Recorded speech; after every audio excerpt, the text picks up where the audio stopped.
예수님께서 비유로 가르치십니다. 여기에서 그들은 대제사장과 서기관과 장로들인데요. 예수님께 도전하며 질문했었던 사람들입니다. 무슨 권위로 너가 이렇게 성전을 뒤집어 엎고 백성들을 가르치느냐? 우리는 정통 엘리트 코스를 밟으며 여기까지 왔는데 너는 누구에게 인정을 받고 권위를 부여받았느냐? 그랬더니 예수님께서 대답을 하신 것이 아니라 되돌려서 질문을 하셨죠. 그럼 너가 한번 대답해봐라. 세례 요한은 누구의 권위로 이와 같은 일을 하였느냐? 이 순간 돌발 상황이고 돌발 질문이죠. 어떤 대답을 해도 빠져나가기 어려운 올무를 씌우려고 했는데 예수님께서 그것을 반사, 요즘 젊은 친구들 좀 어려운 상황이면 거울로 비추어서 너가 한번 대답해봐라, 너가 해봐라 이런 의미에서 반사 되돌린다고 그러는데 되짚어 물으셨습니다. 그랬더니 대제사장과 서기관들이 대답을 하기가 어려웠습니다. 이거 사람으로부터 왔다 그러면 백성들이 두렵고요. 하나님으로부터 왔다 그러면 그럼 왜 세례 요한의 이야기를 듣지 않았느냐? 추궁을 당할 것이다 생각을 했기 때문이죠. 예수님을 올무에 씌우려고 하는 이들이 그들이 놓은 음모에 자승자박 스스로 걸려드는 일이 생기는 겁니다. 우리가 여호수아와 가나안 연합군의 전쟁을 지난 주중에 함께 살폈는데 가나안 연합군이 기브온 족속이 약하겠구나 생각하고 쳐들어왔어요. 이스라엘 백성들과 함께 강력한 연합군을 형성하기 전에 싹을 잘라내자라고 다 모여든 것이죠. 그런데 어떻게 됐습니까? 그 일을 통해서 여호수아와 이스라엘이 기브온 족속을 살려낼 뿐만 아니라 가나안 남부 연합군을 물리쳤는데 하나님의 큰 틀에서 보면 저들이 놓은 깨에 스스로 짓밟혔구나. 저들이 힘을 합하여서 하나님을 대적하여 이길 수 있을 것이다 생각을 했는데 하나님께서는 오히려 한자리에 모아서 그들을 치셨구나라는 놀라운 은혜들을 보게 됩니다. 오늘 낮에 우리가 사무엘상 말씀을 보았는데요. 이스라엘 백성들은 패배했습니다. 그래서 하나님의 괴를 빼앗겼어요. 더 이상 어떤 희망도 없는 순간이죠. 다곤 신상 앞에 하나님의 괴가 바쳐졌으니 이거 어떻게 합니까? 그런데 하나님께서는 그와 같은 순간을 바꾸어 놓으십니다. 오히려 참된 능력과 영광이 하나님께만 있다라는 것을 선언하시고 입증하는 기회로 만드시죠. 지금 대제사장과 서기관과 장로들이 질문을 했어요. 여기에 좀 제발 걸려들어라. 그랬더니 예수님께서 되돌려 물으시는 질문에 권위가 있는 겁니다. 대제사장과 서기관들이 자기들이 놓은 깨에 자기들이 대답하지도 못하는 시비를 걸었구나. 이게 밝히 드러나게 된 것이죠. 사람이 아무리 이렇게 머리를 써도요, 절대로 하나님을 이길 수 없습니다. 함께하는 사람들은 눈을 감고 넘어가게 하기도 하고 속아주기도 하고 아무 일 없는 것처럼 관과하기도 하고 용서하며 덮기도 하죠. 하나님께는 사실은 다 드러나고 감추어질 것이 없습니다. 하나님을 이길 수가 없는 것이죠. 그래서 예수님께서 이들에게 세례 요한의 질문을 하신 이후에 오늘 우리가 읽었던 말씀에서처럼 비유로 하나를 더 교훈하십니다. 우리가 비유를 쭉 많이 이제 살펴왔는데요.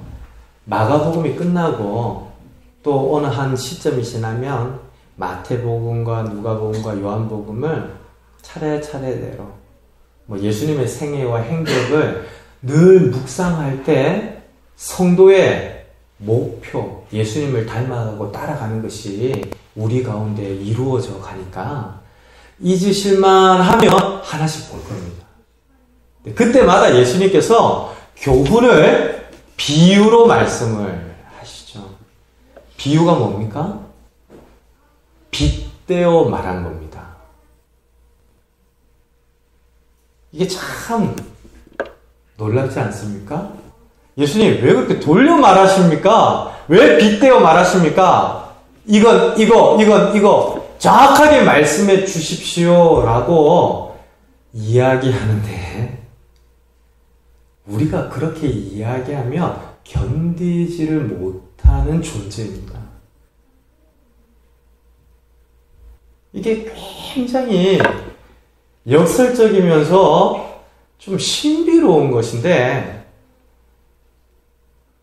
직장에서 모시는 상관은 호불호를 분명히 하면 할수록 쉽습니다. 거기에 맞추면 되거든요. 그쵸? 근데 그 관계에서는 그 호불호를 알고 맞추어주는 관계 이상이 되기가 어렵습니다. 왜냐하면 나한테 싫은 것도 맞추면서 좋다라고 하는 관계이지 진짜 인격적인 감화와 감동에서 닮아간다. 그의 호불호를 나도 내 것으로 삼는다. 이런 관계는 아닌 겁니다. 그래서 우리 사람에게 하나님께서 교훈하시고 가르치시는데 구약에서 하나님께서 얼마나 호불호를 분명하게 가르치셨어요. 나는 이게 좋다라고 말씀하시고 너희 백성들은 이와 같이 행하라 율법을 주셨는데 판명된 게 뭡니까?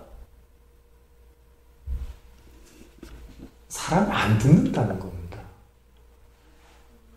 사랑하는 성도 여러분, 불편하실지 모르겠는데 앞으로 신앙생활 하시면서 꼭 잊지 마시기 바랍니다. 사람이 선하고 지혜 있고 희망적인 존재라면 예수님이 십자가를 지실 이유가 없는 겁니다. 그 존재만으로 소망이 없고 절망적이기 때문에 하나님께서 이 땅에 사람의 몸을 입고 오셔서 십자가를 지신 겁니다. 그 사랑 가운데 내가 있습니다. 우리가 있습니다. 그러니 나 자신에 대하여서 염세적고 허무적으로 보자라고 하는 것이 아니라 이 세상이 이야기하는 긍정적인 자상이나 칭찬도 성경적인 것과는 다르다는 점에서 우리는 늘 하나님 앞에 엎드리고 귀를 기울여야 하죠. 비유로 말씀하시는 이유가 거기에 있습니다. 빗대어 말씀하시니 이거 묵상해야죠. 내 삶에 적용해 봐야죠.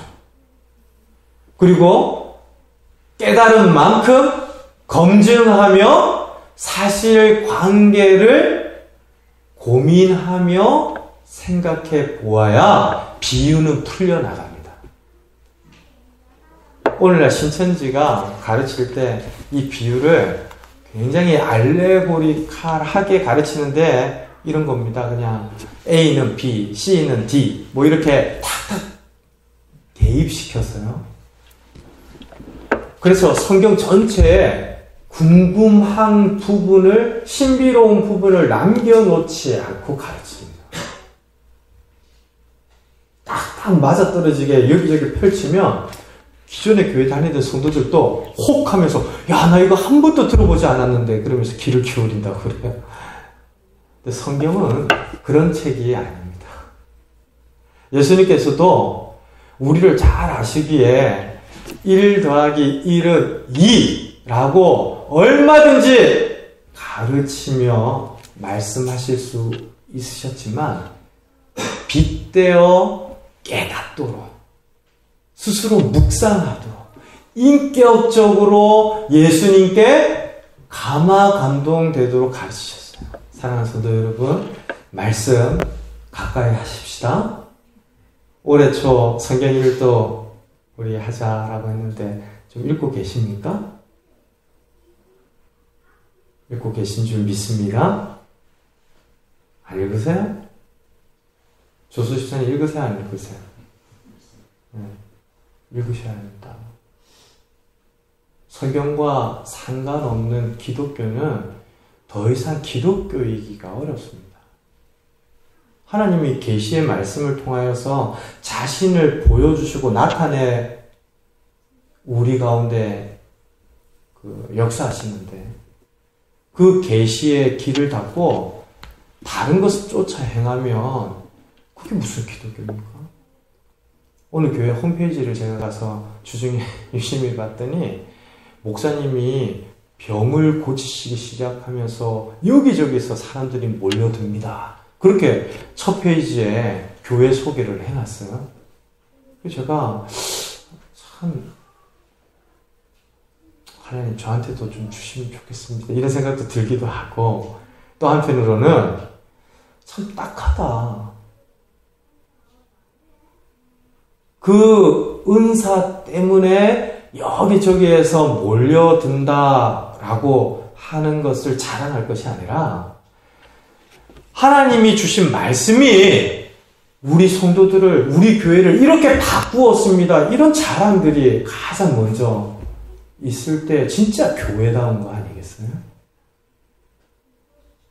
아니, 신비한 능력으로 사람을 아프게도 하고 고치는 게 교회에만 있습니까? 저기 깊은 절에는 있을까요? 없을까요? 뭐 있는지 없는지 안 가봐서 잘 모르죠. 저는 가봐서 압니다. 이런 눈빛이면 안 되는 거예요. 그런데 얼마든지 있을 수 있습니다. 광명의 천사로까지 둔갑하는 하나님의 대적, 진리를 해방하는 영들이 역사하는 힘이 있습니다. 그러니 그걸 부인할 수가 없는 것이죠. 분명한 것은 예수님이 비유로 말씀해 주시는 이 까닭이 우리에게 듣고 인격적으로 반응하고 깨닫고 묵상하도록 이끌어내시기 위함이다 라는 겁니다. 그러니 우리가 예수님의 말씀에 더 귀를 기울이고 배우고 우리 삶에 적용해보고 풀어보고 하는 일들을 해야 하는데요. 목회자의 일이 아니라 성도의 일입니다. 이게 어떤 비유를 들려주시죠? 악한 농부의 비유로 알려져 있는 포도원의 비유를 들려주시는데요. 한 사람, 주인입니다. 이 포도원을 만든 사람입니다. 이 사람이 포도원을 만들어 산울타리로 두르고 즙짜는 틀을 만들고 망대를 지어서 농부들에게 새로 주고 타국에 갔다가 때가 되어서 소출을 거두기 위해 결산하는 겁니다. 종을 보내죠. 그 포도원에 와서 직접 결산할 수도 있지만 그러면 진짜 끝이기 때문에 종을 보냅니다. 그런데 우리가 읽었던 비유에서 어떻게 되죠? 종을 때리고 돌려보냅니다. 심지어 잡아 죽이기까지 합니다.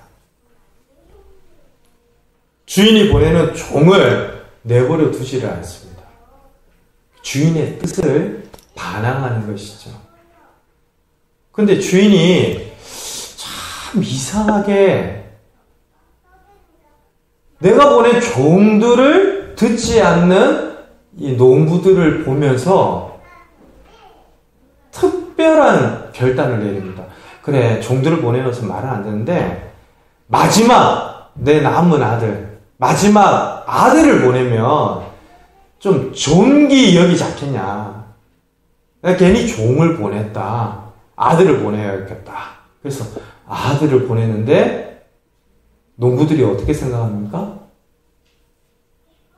예, 잡아 죽이면 포도원이 자기 것이 되겠다 생각을 하고 잡아 죽이고 포도원 밖으로 던져버립니다.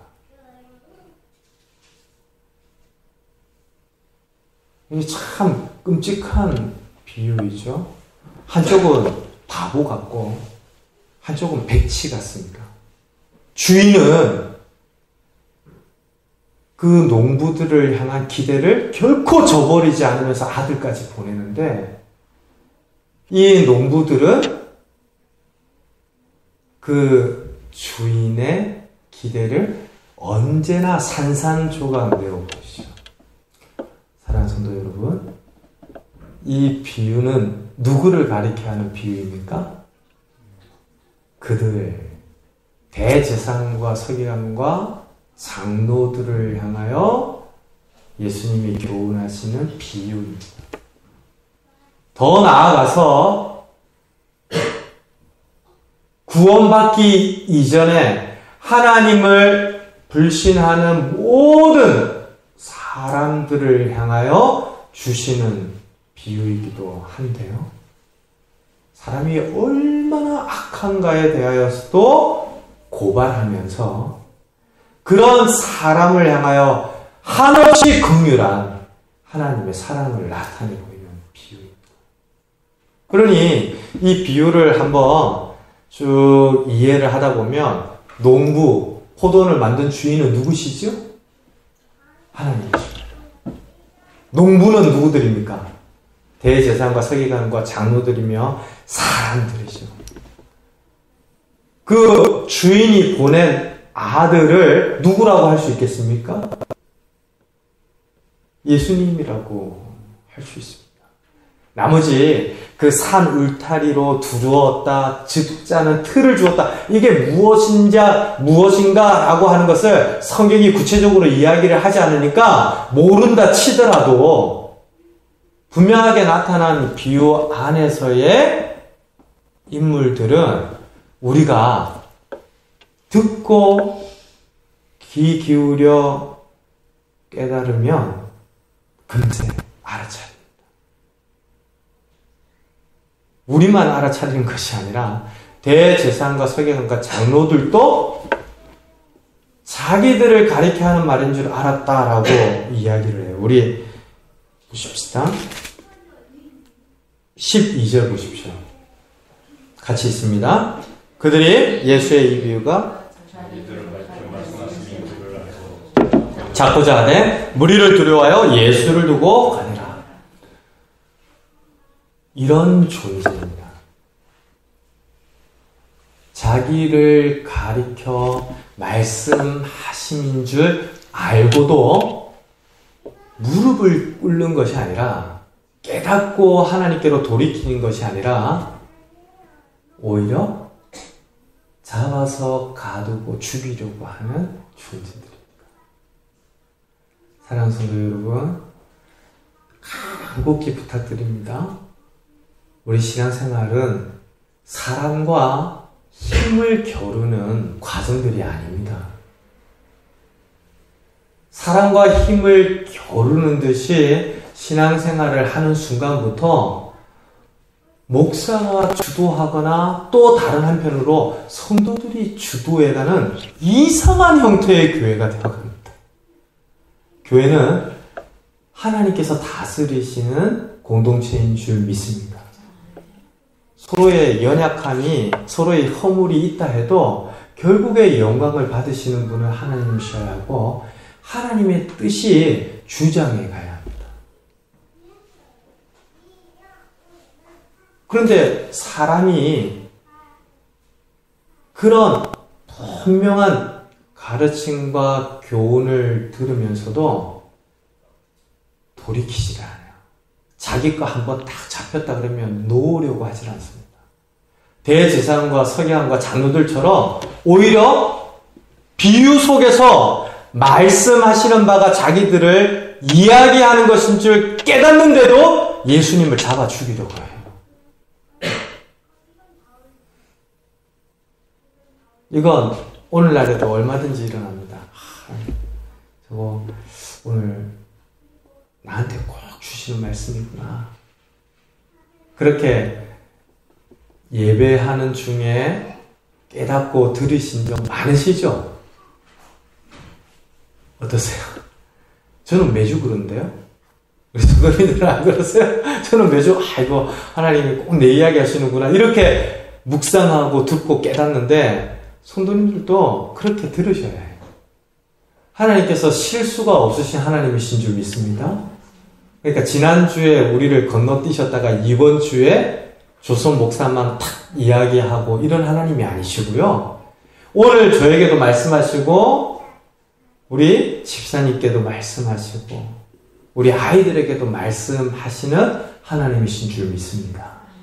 그것을 인정한다면 이거 꼭 내 이야기다 그렇게 들으셔야 돼요. 그런데도 수없이 날 두고 하시는 말씀이다 라고 듣고 깨닫고 예배를 드리는데도 삶의 자리에서 그 말씀 지나칠 때 있어요. 눈에 안 보이니까 우리가 때리지를 못하고 치지를 못하고 죽이지를 못한다라고 하는 거죠. 수없이 오늘날의 교회와 성도들을 인하여서 하나님의 개가 팔려가고 예수님의 십자가를 지고 말씀이 버려지고 종들이 수치를 당하는 일들이 얼마든지 일어나죠.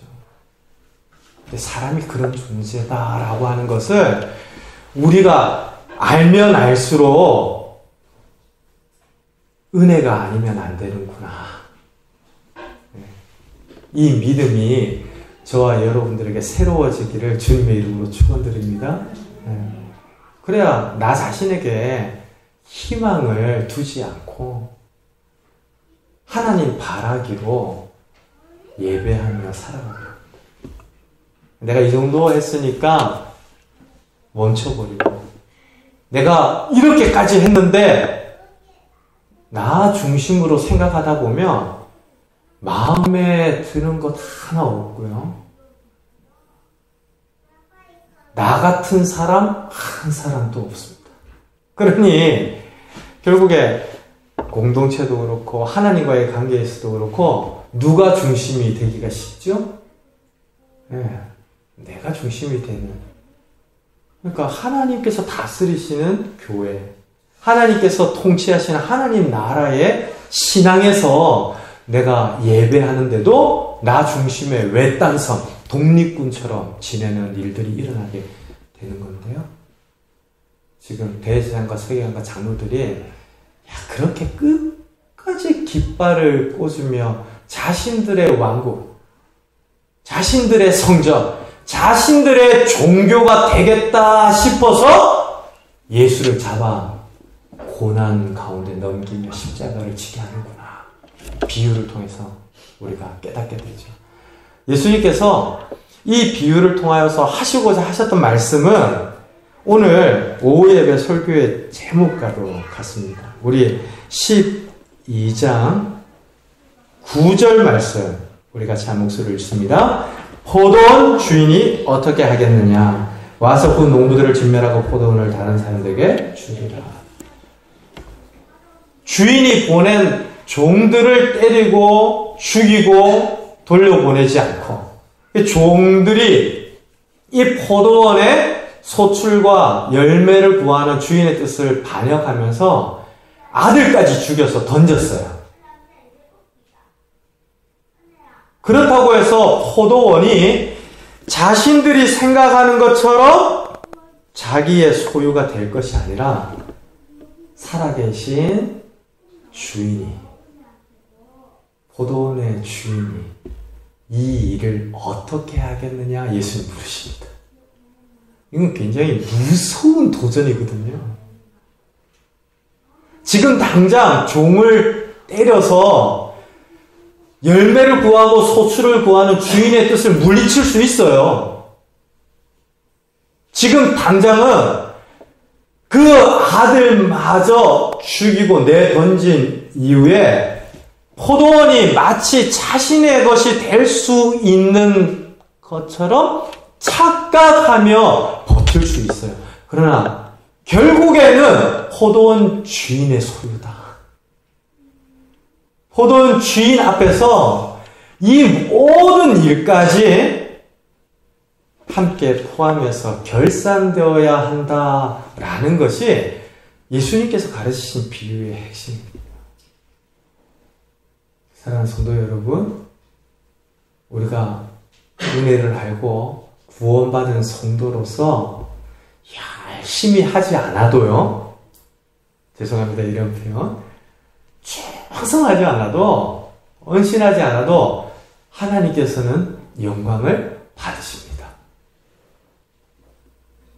그 성도를 통하여 영광을 받으시는 것이 아니라 하나님 그분 자신이 엄중하심으로, 무거우심으로 그분이 받으셔야 할 영광을 거두십니다.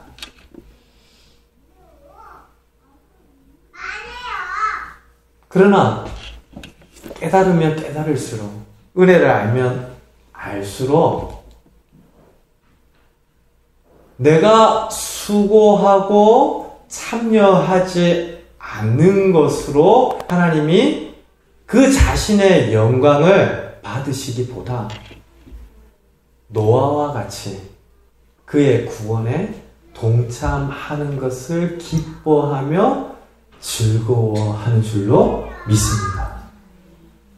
왜냐하면 주인이 포도원의 소유권자이고 그주인이 언젠가 이 모든 때를 지나서 정하신 때에 이르면 결산하기 때문에.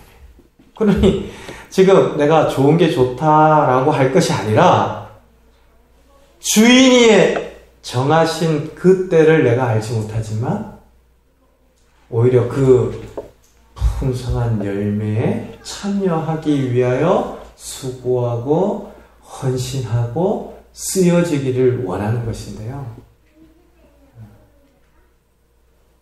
참 이게 재미나지 않습니까?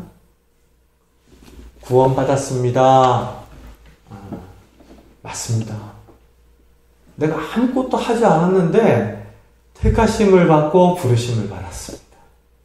그저 예수 믿으면 구원받는다라고 하는 그 말씀 하나, 다른 말씀은 수없이 지나치고 불순종하다가도 그 말씀 하나 순종하여서 하나님께로 왔는데, 그 말씀을 통하여 밝히 드러나는 하나님의 예정과 은혜들을 깨달으면 깨달을수록 그것을 통하여서 하나님이 전부를 덮으시며 나를 사랑하시는구나 알게 되죠.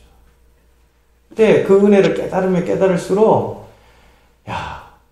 그 구원에 참여하는 특권, 그 결산을 위하여 수고하는 성도의 영광, 그 열매를 함께 배설하며 잔치에 참여하는 이 기쁨, 성도들이 깨달아 알아가는 줄 믿습니다.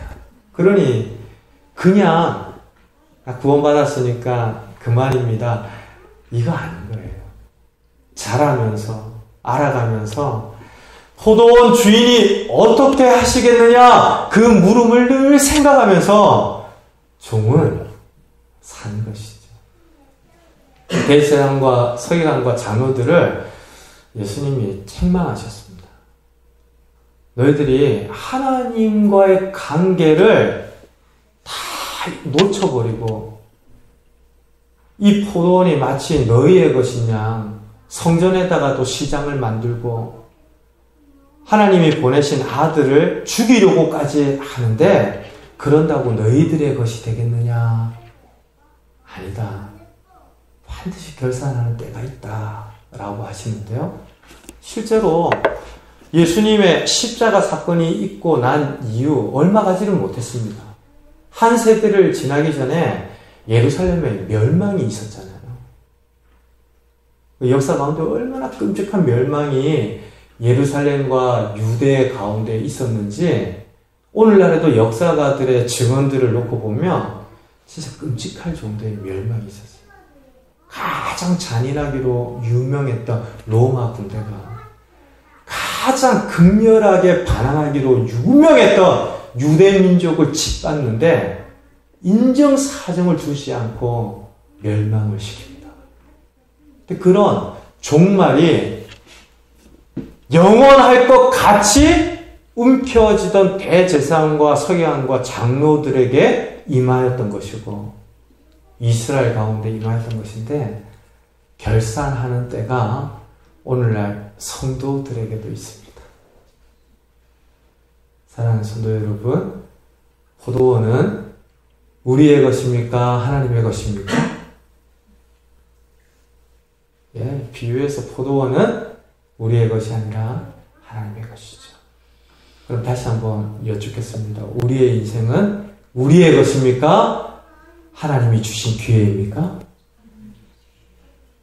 우리의 시간은 나의 시간입니까? 하나님의 시간입니까? 그 믿음 결코 흔들리지 않기를 바랍니다. 그것이 나의 시간, 나의 인생, 나의 영역으로 바뀌어지면서 악한 농부들 같이 하잖아요. 수없이 말씀하시며 우리들에게 부르시고 사용하시기를 원하시고 초청하시는데 종을 때려보내고 말씀을 돌려보내고 그 아들마저 배척하는 일들이 오늘날에도 성도와 믿는 신자들의 삶에 재현이 된다. 그러면 진짜 어리석은 것이죠. 제가 고난주간에 고난과 관련한 말씀을 특별히 준비를 해야 될까 지난주 중에 계속 고민을 하다가 깜짝 놀랐어요. 우리는 사무엘상 말씀을 묵상할 뿐이고 마가복음 말씀을 묵상할 뿐인데 꼭 필요하고 우리에게 들려주시기를 원하시는 말씀을 우리가 만났다라고 생각이 됩니다. 얼마나 악합니까? 예수님께서 오죽하면 십자가를 지고 대신 죽으셔야 할 만큼 얼마나 악합니까? 그런 악한 세상과 사람과 이 중심을 향하여서 다시 한번 말씀하시죠. 포도원 주인이 어떻게 하겠느냐. 이것을 믿음으로 깨닫고 구원받은 은혜를 힘입어 사는 성도들이라면 오늘 내게 허락하신 포도원이 하나님의 것인 줄 알고 그 안에 말씀의 씨앗을 뿌리고 주인이 기뻐하실 열매를 위하여 우리의 중심을 들이며 삶을 들여 헌신하고 또 하나님과 더불어 동행해야 할 줄로 믿습니다. 이번 한 주 고난주간인데요. 특별히 고난주간이어서가 아닙니다.